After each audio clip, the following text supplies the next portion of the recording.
नमस्कार। Hindi Prabodh online study channel में आपका स्वागत है। मैं हूं किशोरी लाल भजनी। आज की वीडियो में हम चर्चा करेंगे सूरदास के प्रश्न अभ्यास पर। इसमें प्रत्येक प्रश्नों के उत्तर बेहतरीन ढंग से आपकी रुचि के अनुरूप तैयार किए गए हैं। तो आइए स्क्रीन पर चलते हैं।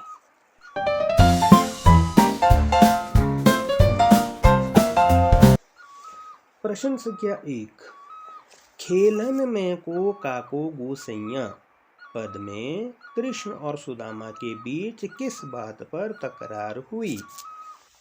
उत्तर, खेलन में को काको गोसैया पद में कृष्ण और सुदामा के बीच खेलते समय सुदामा की जीत हो गई और श्री कृष्ण की हार हो गई।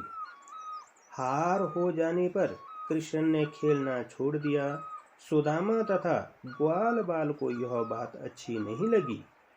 वे जब कृष्ण को खेलने के लिए मनाने लगे तो कृष्ण नहीं माने, इसलिए कृष्ण और सुदामा के बीच तकरार हो गई।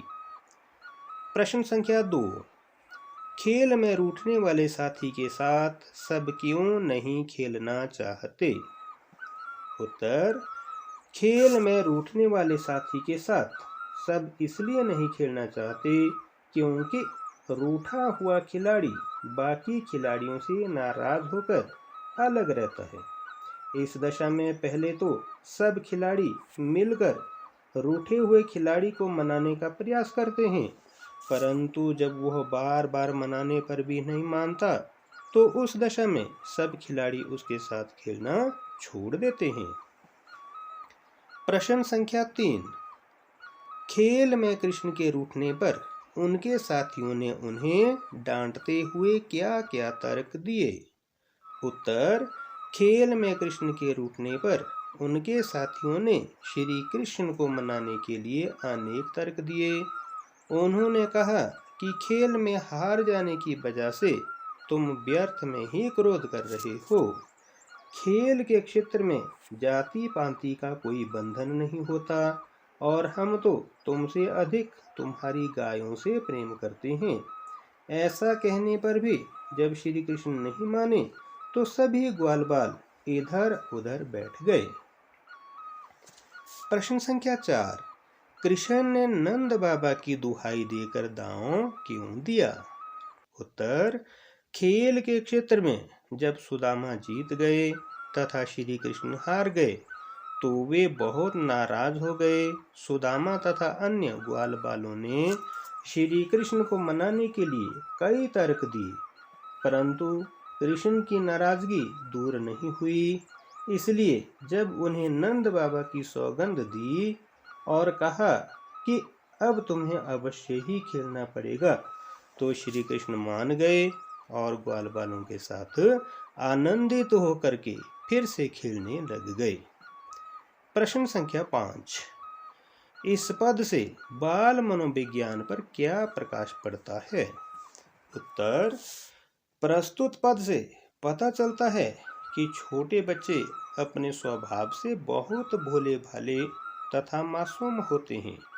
वे जब आपस में खेलने लगते हैं तो खेल में हार जाने की वजह से अपने मित्रों से रूठ जाते हैं और नाराज हो जाते हैं, परंतु कुछ समय के बाद उनकी नाराजगी दूर हो जाती है और वे पुनः मिलकर खेलने लगते हैं। इस प्रकार कहा जा सकता है कि सूरदास ने श्री कृष्ण तथा सुदामा के माध्यम से बाल मनोविज्ञान का सुंदर चित्रण किया है।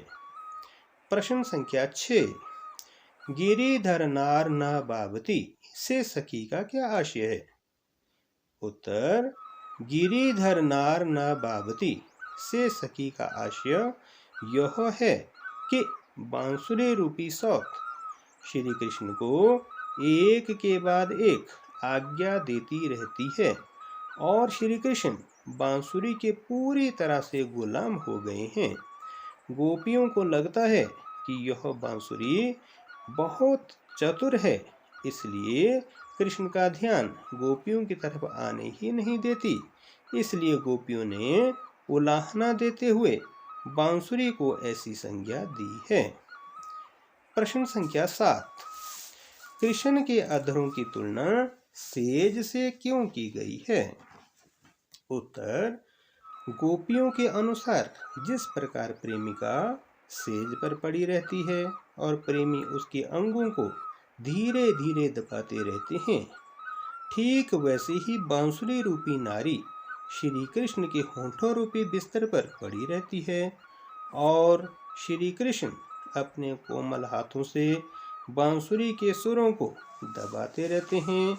गोपियों ने उलाहना देते हुए श्री कृष्ण तथा बांसुरी रूपी सौत पर व्यंग्य किया है। प्रश्न संख्या 8।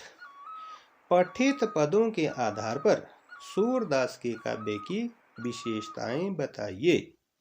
उत्तर, पठित पदों के आधार पर सूरदास के काव्य की निम्नलिखित विशेषताएं हैं।